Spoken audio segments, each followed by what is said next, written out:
So how do you fight against that introversion? I mean, I saw you out here teaching and everybody loved you. It was enjoyable. Because this is the opposite of who I really am. You know, right now I'm acting. Sure. And I think the thing, and that's a thing that screenwriters have to do, is screenwriters have to figure out how to get out there in the world, how to get out of their, for many reasons, they have to figure out how to get out of their home and out of their comfort zone. Because one of the things that happens is, as we shrink our world, we shrink what we can write about. And we end up writing stories, you know, as my 2 years in my apartment after selling the script were just like smaller and smaller and smaller stories, because I was not getting out in the world and being part of the world. And it's one of those things where you know, life experience is the raw material for your scripts. And the more life experience you have, whatever that is, you know, broken hearts, you know, all that stuff is all part of what makes you who you are, so you write the script. But also, if you don't see the world out there, people, often online now, people will ask questions, research questions, and they go, well, how do I know about this? And my answer to that is, you find the person that does that for a living and you ask them. You don't ask me, I'm a writer, what the hell do I know? But if you want to know about stuff, you go out and ask those people, because part of that is you get out of your comfort zone and into the world, but you also get the real answers. And so I did a script called Recall that was about the auto industry, and I went to, when it existed, the Van Nuys GM plant, and across the street was a bar, and I went into that bar and I bought pitchers of beer. And I asked guys that worked on the assembly line just to tell me about their lives. And I got all kinds of just stuff that I could never get from Google, never get from, you know, going to the library. It was all stuff that was their real life. And one of the things that made it into my script was this guy that talked about how his hands were so calloused that he was afraid to touch his wife. And it was a real heartbreaking story. And it's like one of those things that you don't think about. When you think about guys working on an assembly line, you don't think that there's going to be this thing that's going to affect their romantic, emotional life. And those were the stories, the great stories. When I wrote 2 Navy cooperation movies for HBO, where, and it was my idea, basically, this is the other thing screenwriters should do, is be on the lookout for production value elements you can give to a producer that will save them money. So I'd read an article in Variety or Hollywood Reporter, I don't remember which, that talked about the Navy office in the federal building, the Navy film office, where they will give you aircraft carriers, planes, all that stuff, free of charge. You pay for fuel if you have a technically accurate script. So I called the Navy office and found out, got all the details, and they said, here's the biggest problem. We get scripts from Hollywood all the time. They're not accurate. You know, it's nobody's ever done any, no, they haven't done the research. And I thought, I can do research. So I was lucky at the time. Tom Clancy had published a book called Submarine, which were his research notes from Hunt for Red October. So I had schematics of a submarine. I had interviews with submarine crew, I had all this stuff.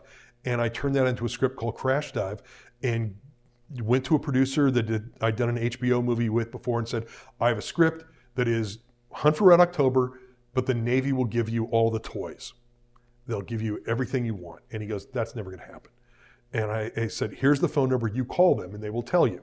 So we sat on that business card I got from the Navy film office for, I don't know, man, it seemed like it was, I think it was over a year before Crimson Tide came out and was a #1 film over the weekend. And then that Monday he called and they said, sure, we'll give you all that stuff. You got a technically accurate script. Calls me up and goes, you still got that script? And I said, yes. And he sent it to the Navy and we got cooperation to do a submarine movie.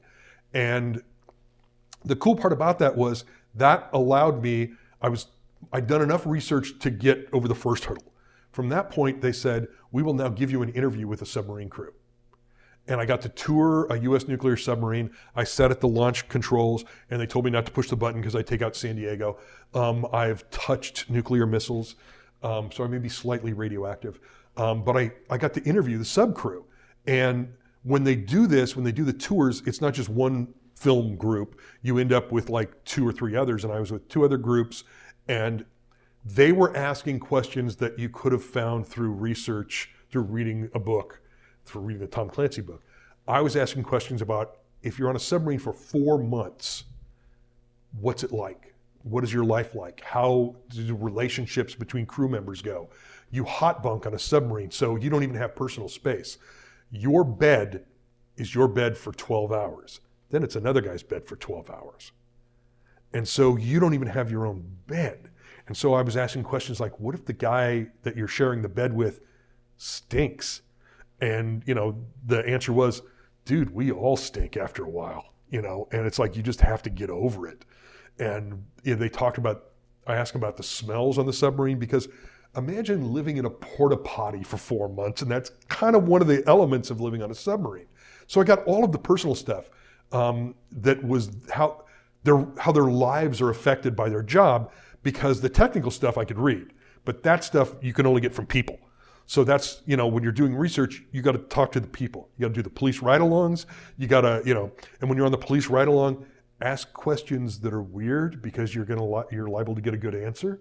If you ask normal questions, you get what they're going to tell you. You know, they sort of have the generic answers ready. But if you ask the strange questions, then you get the stuff.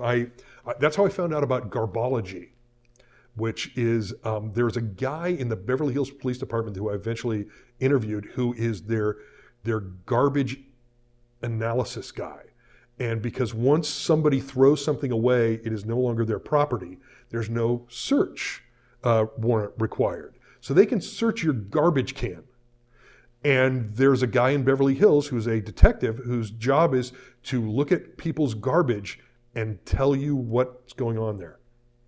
And so he can look at your garbage and say how many people are living in the house, the sex of the people, the age of the people, all that stuff. And if there are criminals hiding someplace, he can pretty much tell you who the criminals are, you know, which house they're in, all that stuff from their garbage. And it's like, that just came from a stupid question that I asked in a ride-along. And, you know, I found out about garbology. What is a criminal's garbage like? I'm fascinated. What happens is what they're looking for is indications that there's people hiding in the house. So, you know, when the police knock at the door, somebody opens the door and it goes, no, it's just me and my wife. And, you know, it may be that they have a relative who's wanted by the police who's hiding with them. Well, the police can't go into the house without a search warrant and find that relative that's hiding. But what they can do is wait for garbage collection day, and the minute the garbage collectors grab the garbage can, they take it from the garbage can, take it from them, look to the garbage and see there's garbage of 3 people here. You know, it's the man and the woman, but somebody that's maybe younger than them or whatever, who eats a different kind of food than them. So they can sort of get an idea of who that is, and now they can use that garbage to go, we know that guy's in the house. Now all we have to do is figure out how we're gonna get to the next step and, you know, get in there to get him. But, you know, things like that where you don't know that if you ask the questions that are just the normal ones, you get the normal answers. If you start asking weird questions, you start getting, you know, the answers you didn't even know existed. So, you know, you have to be creative when doing research.